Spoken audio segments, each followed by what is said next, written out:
That is the T4 by Tin Hi-Fi. That is the best Tin Hi-Fi, tin audio IEM that I've ever heard. I'm hyping it right now. Let me be very clear about that, but I'm hyping it and I'm going to show you why. It sounds really, really good, and it's my favorite of the whole series. It's not even really close. And it is partly mental bias because its profile on a graph is similar to the B-Lon, which is happens to be my favorite set. If you're going to ask me, which set do you like? It's like the EX1000. I love the EX1000, but I don't wreck it because of the treble is not matching to some people, and the fit of the EX series by Sony is hell. It's hard to deal with unless you're a big Sony fanboy, which I am. So I've modified the EX1000s, but I don't wreck them as much. If you're going to give me which one would you wreck, the T4? If the price were the same, I would say take the T4 despite what I just said, because the chance that this fits you well and that you get that playback as it's measured in your ear is higher, more likely than it would be with the B-Lon because of the B-Lon's design. Who came up with that? I don't know. Terrible error. People buying it anyway. It sounds fantastic. But this is the safer bet. It does cost more money, but we're still talking about 100, sub 100 range, which I think it's a fantastic deal. It's absolutely superb. It's a single dynamic CNT carbon nanotube driver. I believe that's what that stands for. And there's several of them out there in the past year, and they all sound really good. Really, really good. They're all tuned slightly different, but they all do it well. And I would prefer that it be like this than to have like a BA stuck in the nozzle or something. I like it just the way it is. I think it sounds fantastic. On Tupac Ambitionz as a rider, this is something where the bass could mask, slightly give a sense of veil to a lot of info that exists in the mids. There's a ton of info going on in this track and most of the tracks on the album. Again, like Kendrick Lamar, Good Kid, Mad City, lots and lots of micro details. There's a negotiation in your brain about letting go of some of that to get the good impact bass. An ideal scenario would be that you get both. The T4 is able to deliver that. I think the B-Lon does the same thing. But looking at it on a graph, if somebody were to say, you know what, that some of the stuff's getting overwhelmed, it looks like it could happen. So people lie, graphs don't. They can be of different quality, but I'll stick by the difference between these two sets being reflected in the graph. The B-Lon does have slightly more bass, and it's got a little bit more info after 8K. This set sounds like it graphs, and it graphs really good, and it sounds really good. Tupac Ambitionz as a rider sounds excellent. This would be a typical classic 1970s rock and roll. This is AC/DC. Girls Got Written.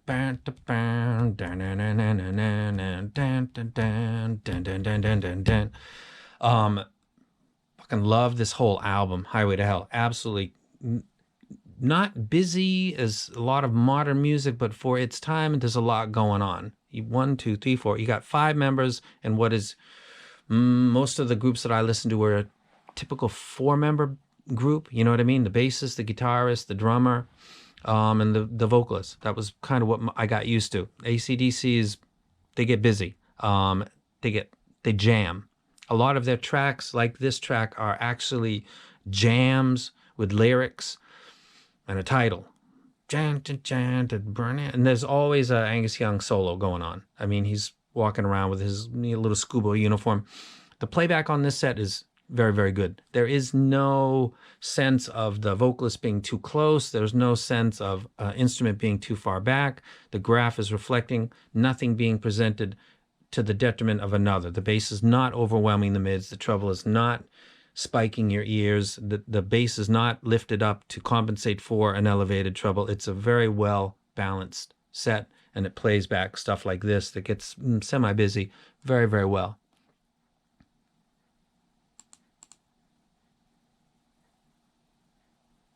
This is Dear Prudence by the Beatles. This is one of the best pure bass guitar checks possible. Boom. There's maybe 3 or 4 single bass string pulls, and there's nothing going on besides that. And I believe it's John Lennon that's singing Dear Prudence. Doom. Won't you come out to play? Dun. There's like 4 of those. Dun, dun, dun, dun, dun, and then it starts to go into the jam. But there's like 4 bass string pulls that precede, I think, the first chorus, if my brain is getting me in proper order here. It opens up with this whoosh, like spaceshipy kind of weird sound, and then it goes into the single bass. And if you can hear it really well and you listen, you OCD on it, it sounds like you can hear the finger pull the string, the release of the string, and then the resonating to a pause while the vocals are going on in the background. The bass on this sounds excellent.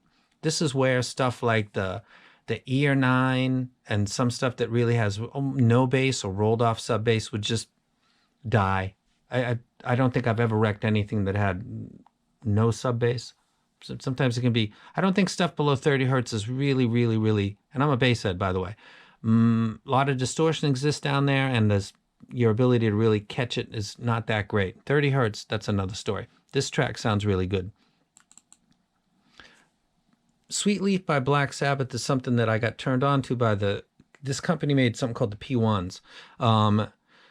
And there's harmonic tonal things about that set that some people are not really fans of, but the clarity is, I think, exceptional. And I think that something like this, Black Sabbath, Sweet Leaf, this is a dark, intentionally distortion-laden track. It's not supposed to be something that you're OCDing on, but when presented really clean, it sounds a lot different than on typical dynamic drivers. And so the reference point for IEMs would be the P1s. And I really wouldn't put that as a reference point for most anything else except for this and maybe probably several Black Sabbath tracks, because of the way that they're mixed, and they're very dark and they're very distortion laden, and most dynamic drivers are going to have just a lot of problems here, which is going to make everything else that follows seem hazy or something like that, I guess. The T4s do this fairly well. This is a really difficult track. It doesn't sound as good as the P1s in its pure clarity. It doesn't sound the same as the tape in the same sense, but it does not sound like a disaster. And that sounds like a non-endorsement, but this is a really hard track for dynamic driver in-ears to get really clean. And the tape is one of the reasons I got excited, or one of the reasons I got excited about the tape was because of this track and the way it played back. And a lot of the feedback from people now are that, loud volume, no thank you, but low volume right off my phone, this thing's a boss, because it is. This doesn't do the same as the tape in this track. So I'm hyping this, and I love this, and I think you should buy it, but being honest about everything, the P1 and the tapes would do this track better than this would. But I don't know of any dynamic drivers that would beat those two on this track. Because people get stimulated by this, I'm always going to put this up. Blind Faith, Can't Find My Way Home. I'm not gonna name them. Yes, I will. Steve Winwood, Eric Clapton, Ginger Baker, and I'm gonna make everybody's head explode and just skip the bassist. Sorry. Boom.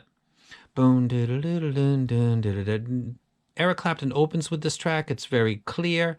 Ginger Baker comes in with a strike. It's not as good as the Led Zeppelin Hey Hey What Can I Do strike in its clarity and its mastering, but I'm so epically used to it that I can tell when the treble, the fall off of the treble is making the strike sound slightly incomplete. Like you hear the beginning of it and then it just is gone. Like you don't hear the whole part because the treble here is gone. This set, I'm not getting that. This is measuring a spike after 8K. It's falling away. It's got something just before 16, or 16, is that what that is? That's actually, yeah, that is 16. And it sounds good. I'm not getting the lost info sense on this. So that strike on this song, Can't Find My Way Home by Blind Faith, it's there. It doesn't sound, there's nothing wrong with it. Again, this would be the set of Tin Hi-Fi that I would rec to anybody. I'd rec it over the P1s because the P1's got a kind of a weird fit, and there's a tonality thing. It's related to the tech, I suppose, but it's not like a dynamic driver that's like comfort food. Your brain is really, it knows it. It's comfortable with it. The P1s are a little jarring for some people. If someone were to say the P1s are the T4,